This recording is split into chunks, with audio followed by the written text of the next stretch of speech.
Finish the job. Ban assault weapons. Ban them again. Do it now. Enough. Do something. Percentage of the shootings were done by semi-automatic weapons or rifles. The number one weapon that they use, basic pistol. There should be an assault weapons ban. I think it would have been up to the Ohio legislature. Americans have the fundamental right to keep and bear arms that shall not be infringed. Getting assault weapons, AR-15s, out of the hands of people who shouldn't have them. Our Second Amendment. It's a hell no to government trampling on our freedoms. ATF directors call for attack weapon ban. All right, folks, let's dive into the latest buzz in the world of firearms and regulations. ATF Director Stephen DeBach is in the spotlight for his recent call to ban so-called attack weapons. Now, this is a topic that's been brewing for a while, and it's not without its fair share of controversy and debate. So what's the deal with Stephen DeBach? Well, he's the head honcho for the ATF, and he's been making waves by pushing for a ban on what he calls attack weapons.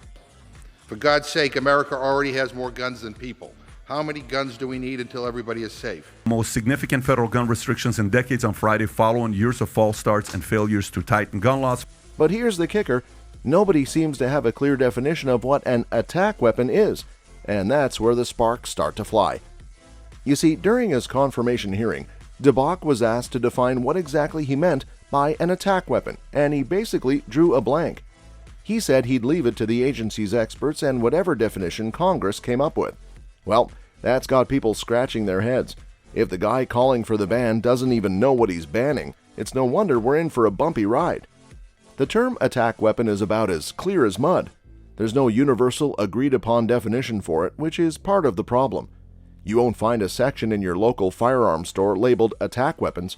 That's because it's not a specific category that retailers use. It's more of a political buzzword that gets thrown around, and it doesn't sit well with gun owners who fear that the lack of a clear definition could lead to overreach. There should be an assault weapons ban. I think it would have been up to the Ohio legislature. It wasn't the fully automatic machine gun that was banned in 1986. It wasn't the bump stock. Here's where the plot thickens. DeBach's call for a ban has stirred concerns that it might be too broad, potentially affecting a wide range of firearms that don't fit the traditional definition of an attack weapon. This leaves responsible gun owners worried that their rights might be trampled on because of the vagueness surrounding the term. To make matters even more confusing, DeBach's statements seem to contradict themselves. He's all for banning these mysterious attack weapons, but at the same time, he admits there's no concrete definition for them. He even admits that it's up to Congress to write a definition. That you said that all assault weapons should be banned. Is that a fair statement? Defund the police, and then they want to take our Second Amendment right to defend ourselves. So it's like he's saying, let's ban something we can't define yet. And this isn't just a theoretical issue. Some states, like California, have played around with redefining terms to ban certain firearms. That's the concern here.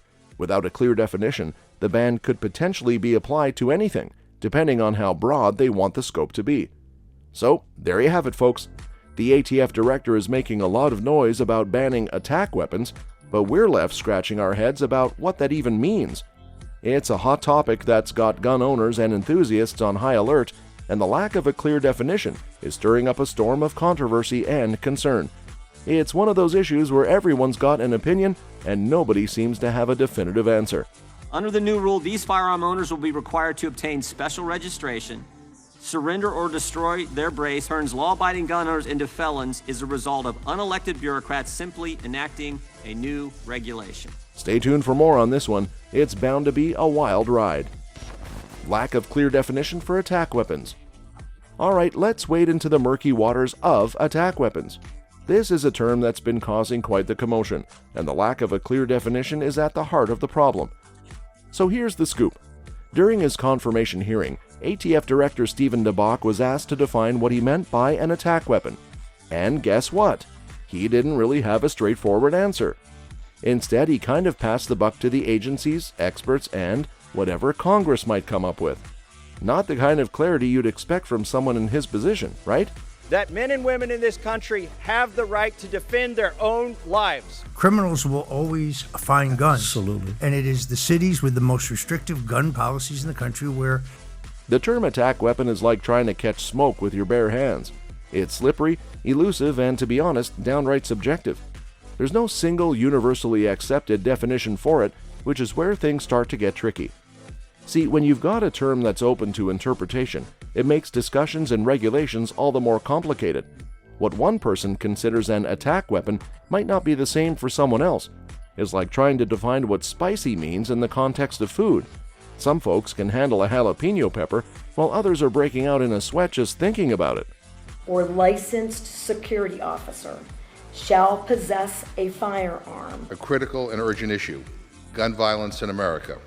We're here because gun violence is destroying community. This lack of a clear, agreed-upon definition isn't just an annoyance, it's a recipe for legal challenges and confusion. If you're going to ban something, you need to be pretty darn sure what that something is, right? But here we are, with one of the top dogs in the ATF advocating for a ban on attack weapons, without even knowing what those weapons really are. Now you might wonder, why the fuss? Well, this isn't just a theoretical debate. It has real-world consequences for gun owners.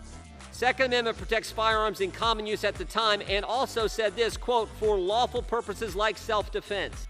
But, Madam Speaker, guns have been prevalent in the United States of America since before our founding. Some people are worried that the ambiguity of the term attack weapon could lead to overreach in gun regulations. Without a clear definition, it's like playing a game with rules that keep changing. And that's just not fair, especially when people's rights and livelihoods are on the line. Firearms retail and the category of attack weapons. Let's talk shop. Firearms shop, that is. When it comes to the term attack weapons, you won't find a specific aisle or section labeled as such in your friendly neighborhood firearms store. That's because attack weapons are not a recognized category on the shelves of these retail establishments. So what does this mean and why does it matter? Well, it underscores the challenge of regulating and defining these firearms. In the world of firearms retail, you'll find categories like handguns, shotguns, and rifles. These are well defined and categorized according to their intended use and features. Guns don't kill people, people kill people. Criminals, miscreants will always get their hands on guns. Our Second Amendment. It's a hell no to government trampling on our freedoms. The absence of a attack weapons category is quite telling. It suggests that this term attack weapons doesn't have a clear or consistent definition within the firearms industry itself. And if the industry, the experts, and the folks who sell firearms can't agree on what an attack weapon is, how can we expect government regulations to be any clearer? Imagine you walked into a grocery store and you couldn't find the section for spicy food. Instead, you found aisles for fruits, vegetables, and meats. The lack of a spicy food category would leave you scratching your head. What's considered spicy can vary from person to person. Some might love jalapenos, while others can't handle anything hotter than ketchup. In the same way, the absence of a clear attack weapons category in firearms retail speaks to the subjectivity of the term. What some people might label as an attack weapon, others might categorize differently. They were assaulted and shot by someone and couldn't defend themselves because their guns were taken from them. Getting assault weapons, AR-15s, out of the hands of people who shouldn't have them. This lack of a standardized definition can create a whirlwind of confusion and complications when it comes to legal regulations. If you're going to regulate something, it's essential to have a consistent, unambiguous definition. Without that, you're navigating in uncharted waters, and that's rarely a good place to be when it comes to law and order. So when you hear about attack weapons and the lack of a clear definition, remember that even in the world of firearms retail, they're not neatly sorted into a specific category. It's like trying to find a needle in a haystack, and until we can agree on what that needle looks like, the debate over attack weapons is bound to keep raging. Concerns over potential overreach. Alright folks, let's talk about a real hot potato in the debate over attack weapons, the concerns over potential overreach. Picture this. You're trying to make the rules for a game, but you're not sure what the rules are. That's the situation we're in with attack weapons because there's no clear, agreed-upon definition. This ambiguity has critics worried, and not without reason. One of the big concerns here is that without a crystal clear definition, a ban on attack weapons could be as broad as a Mississippi River. Americans have the fundamental right to keep and bear arms that shall not be infringed. Seizure of weapons from the homes of law-abiding American citizens. In other words, it might end up affecting a wide range of firearms, including those that most people wouldn't consider attack weapons. Think of it like trying to catch a butterfly with a net that's miles wide. You might catch more than just the butterfly, and that's the problem. Responsible gun owners are worried that their legally owned firearms might get caught in this massive net just because they fall under the vague umbrella of attack weapons. It's like trying to swat a fly with a sledgehammer. It's overkill and could lead to unintended consequences. The other big concern is the potential infringement on law-abiding citizens' rights. I'm determined, once again, to ban assault weapons and high-capacity magazines. Gunned, we're outmanned, we're outstaffed. We do need responsible gun legislation. If the definition of attack weapons is so broad and unclear, it opens the door to all sorts of issues. Imagine going to a park with a no dogs allowed sign, but the sign doesn't specify what a dog is.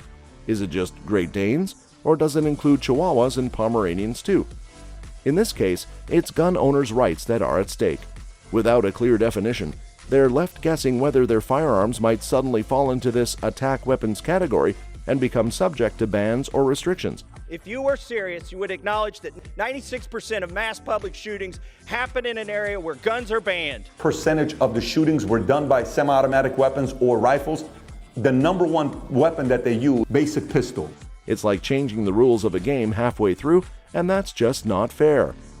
So when you hear critics expressing concerns over potential overreach in the attack weapons ban, it's not just paranoia or drama.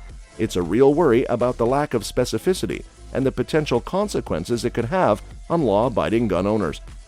In the end, we all want regulations to make sense, be fair, and protect public safety, but that's pretty hard to achieve when we're not even sure what we're regulating in the first place. Until we can nail down a clear, agreed-upon definition for attack weapons, these concerns over potential overreach are likely to stick around. That's all for this video, folks. See you next time.